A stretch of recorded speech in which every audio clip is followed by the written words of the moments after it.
तो मेरे बहुत ही प्रिय और बेहद सम्मानित साथियों, हृदय की असीम गहराइयों से अभिनंदन, बहुत बहुत हार्दिक स्वागत।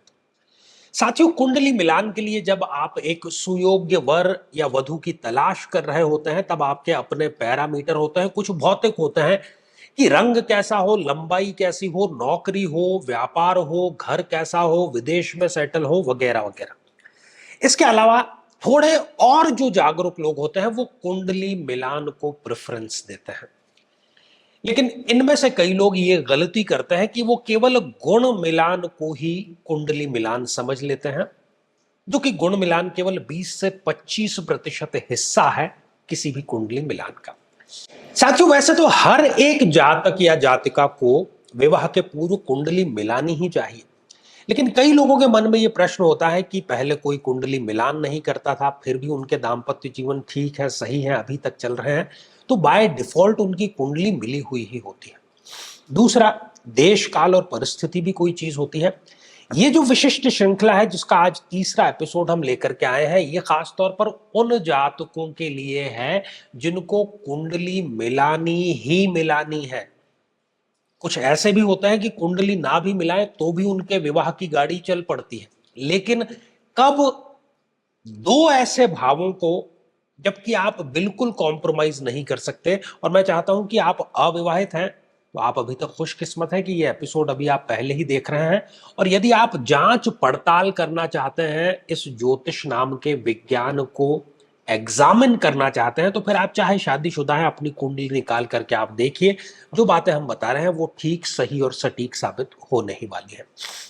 साथियों, कई वर्षों के जन्म पत्र का अध्ययन और लाखों कुंडलियों के अध्ययन के बाद हम ये कह सकते हैं कि यदि किसी की जन्म पत्रिका में राहु पीड़ित है, तो उसको इस ग्रह की महादशा में इन 9 लक्षणों का, इन 9 कष्टों का, पीड़ाओं का अवश्य सामना करना पड़ता है।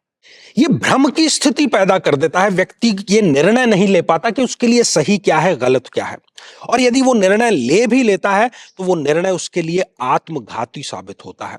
हर एक कार्य में हानि, हर एक कार्य में आकस्मिक समस्याएं सदैव खड़ी रहती है। व्यक्ति नशे की तरफ आकर्षित होता है और उसमें डूब भी वो जाता है। अपने ही लोगों से उसको धोखा मिलता है। विवाह के पश्चात विधवा या विधुर योग भी उसके निर्मित हो जाता है। नाहक ही बदनामी, अच्छा कार्य करने के बावजूद भी बदनामी इसको प्राप्त होती है। छोटी बड़ी जेल यात्रा का योग भी यहां पर निर्मित होता है और घर में सदैव गृह कलेश का वातावरण बना रहता है।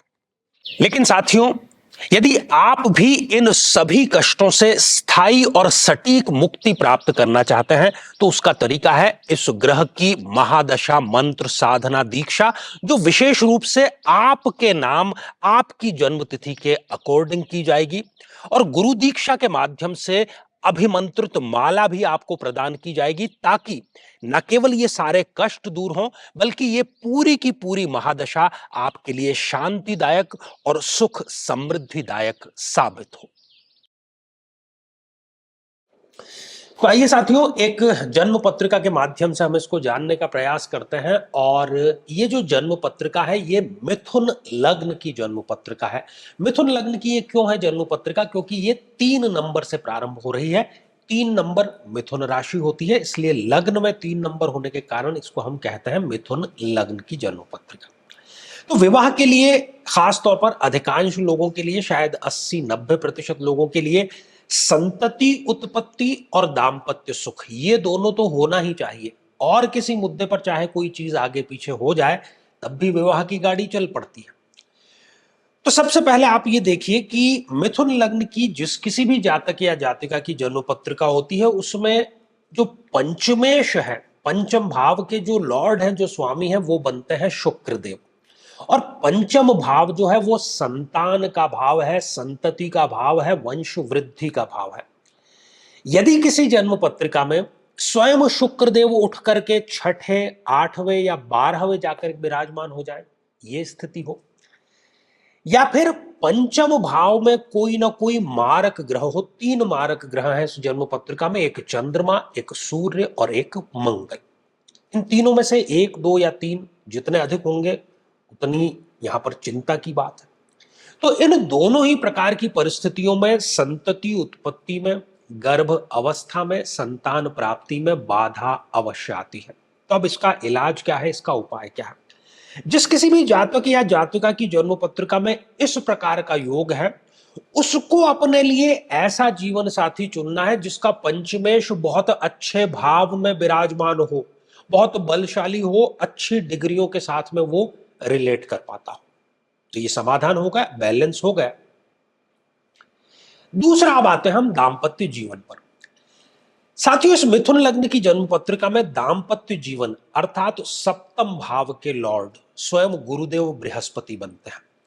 यदि गुरुदेव बृहस्पति उठ करके छठे, आठवें या 12वें जाकर के विराजमान हो जाएं, या फिर स्वयं सप्तम भाव में कोई 1, 2 या 3 मारक ग्रह आकर के विराजमान हो जाएं, जैसे कि चंद्रमा, जैसे कि सूर्य, जैसे कि मंगल, तो दाम्पत्य जीवन तो सुखद आप भूल ही जाइए, बल्कि हर एक दिन कलहपूर्ण होता है। शत्रुतापूर्ण व्यवहार न केवल जीवन साथी से बल्कि पूरे के पूरे ससुराल पक्ष से व्यक्ति को मिलता है। षड्यंत्रकारी आपको जीवन साथी मिलता है और इन परिस्थितियों में व्यक्ति तलाक के लिए अपने कदम बढ़ा ही देता है। अब इसमें क्या चाहिए? यदि ऐसी परिस्थिति है तो आपको विवाह के लिए एक ऐसा जीवन साथी चाहिए जिसका सप्तमेश प्रबल हो, जिसके दाम्पत्य जीवन में सुख लिखा हुआ हो, अच्छी डिग्रियों का सप्तमेश हो, तब जाकर के आपका ये बैलेंस क्रिएट होगा, ये संतुलन बना रहेगा। साथियों, ये श्रृंखला हमारी आगे भी जारी रहेगी। प्रत्येक लग्न के बारे में हम चर्चा करेंगे। यदि अभी तक आपने अपने लग्न से संबंधित एपिसोड नहीं देखा है तो यहाँ आई बटन में हमने आपको उसका लिंक प्रोवाइड करा दिया, जाकर के जरूर देखें, समझें और उसको अप्लाई भी अवश्य करें। दो महत्वपूर्ण सूचनाएं हैं। एक तो ज्योतिष जिज्ञासुओं के लिए, यदि आप ज्योतिष सीखना चाहते हैं, हमारे अनुभव को साझा करना चाहते हैं, अपनी और अपनों की जन्म पत्रिका देखना चाहते हैं, तो इस कोर्स को आप खरीद सकते हैं या अवेलेबल हो चुका है। अधिक जानकारी के लिए आप नंबर पर संपर्क कर सकते हैं। दूसरा, यदि आप चाहते हैं कि आपकी कुंडली का संपूर्ण विश्लेषण हो, समस्या का समाधान हो, तो आगामी समय में मैं स्वयं इन शहरों में उपस्थित रहूंगा। आप समय लेकर के मिल सकते हैं, या फिर यदि आप इन शहरों से दूर हैं तो टेलीफोनिक या वीडियो कॉलिंग अपॉइंटमेंट भी प्राप्त कर सकते हैं।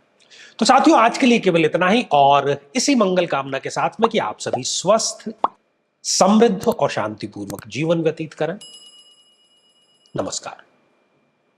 साथियों, कई वर्षों के जन्म पत्रिका अध्ययन और लाखों कुंडलियों के अध्ययन के बाद हम ये कह सकते हैं कि यदि किसी की जन्म पत्रिका में शनि पीड़ित है तो उसको इस ग्रह की महादशा में इन 9 लक्षणों का, इन 9 कष्टों का, पीड़ाओं का अवश्य सामना करना पड़ता है।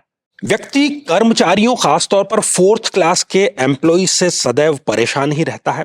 अपने ही परिवार का विरोध हर बार उसको सहन करना पड़ता है। शरीर के जोड़ों में गठिया का रोग बहुत युवा अवस्था में ही घर कर जाता है।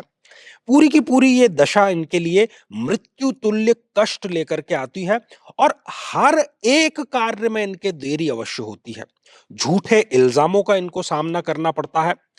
बदनामी के कारण इनका कई बार घर से निकलना दूभर हो जाता है और किसी केस में तो जेल योग तक का इनके समीकरण जरूर बनता है।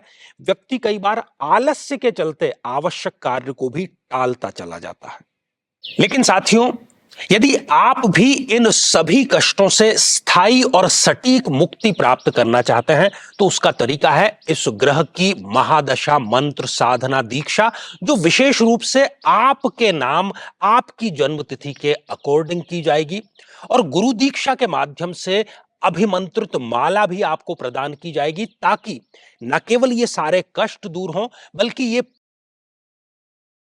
साथियों, कई वर्षों के जन्म पत्रिका अध्ययन और लाखों कुंडलियों के अध्ययन के बाद हम ये कह सकते हैं कि यदि किसी की जन्म पत्रिका में केतु पीड़ित है तो उसको इस ग्रह की महादशा में इन 9 लक्षणों का, इन 9 कष्टों का, पीड़ाओं का अवश्य सामना करना पड़ता है। किसी न किसी प्रकार की तंत्र बाधा का बना रहना, बहुत आसानी से और बहुत जल्दी नजर लग जाना, त्वचा अर्थात स्किन से संबंधित रोग हो जाना, व्यक्ति का अकेलेपन का शिकार हो जाना, किसी न किसी प्रकार का झूठा कोर्ट केस इन पर होता है। व्यक्ति डिप्रेशन में जाकर के नशे का सेवन करना शुरू कर देता है।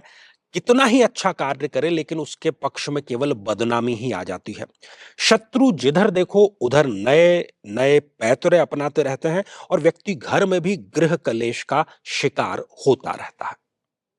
लेकिन साथियों, यदि आप भी इन सभी कष्टों से स्थायी और सटीक मुक्ति प्राप्त करना चाहते हैं तो उसका तरीका है इस ग्रह की महादशा मंत्र साधना दीक्षा, जो विशेष रूप से आपके नाम आपकी जन्मतिथि के अकॉर्डिंग की जाएगी। और गुरु दीक्षा के माध्यम से अभिमंत्रित माला भी आपको प्रदान की जाएगी, ताकि न केवल ये सारे कष्ट दूर हों बल्कि ये पूरी की पूरी महादशा आपके लिए शांतिदायक और सुख समृद्धिदायक साबित हो।